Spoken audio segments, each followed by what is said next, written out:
சாலைகள் மற்றும் போக்குவரத்து. மழையால் சில சாலைகள் சேதமடைந்துள்ளன, குறிப்பாக வயநாடு மற்றும் புறநகர் பகுதிகளில்.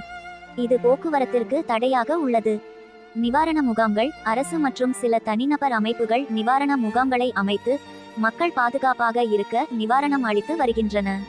மழை முன்னெச்சரிக்கை. வானிலை மையங்கள் மேலும் மழை பெய்யக்கூடும் என எச்சரிக்கின்றன. ஆகவே பொதுமக்கள் மிகவும் கவனமாக இருக்க வேண்டியது அவசியம். மழை மற்றும் இயற்கை அனர்த்தங்கள். வயநாட்டில் சமீபத்திய கனமழையால் சில பகுதிகளில் வெள்ளம் மற்றும் மண் சரிவுகள் ஏற்பட்டு உள்ளன. மலைப்பகுதிகளில் உள்ள கிராமங்கள், ஆறுகளின் அருகில் இருக்கும் இடங்கள் பெரிதும் பாதிக்கப்பட்டுள்ளன. குறிப்பாக பஞ்சாயத்து பகுதிகளில் உள்ள ஆறுகள் உகந்த அளவுக்கு அதிகமாக வெள்ளம் பொங்கியதால் நீர் நுழைவுகள் மற்றும் நிலச்சரிவுகள் அதிகம் காணப்பட்டுள்ளன.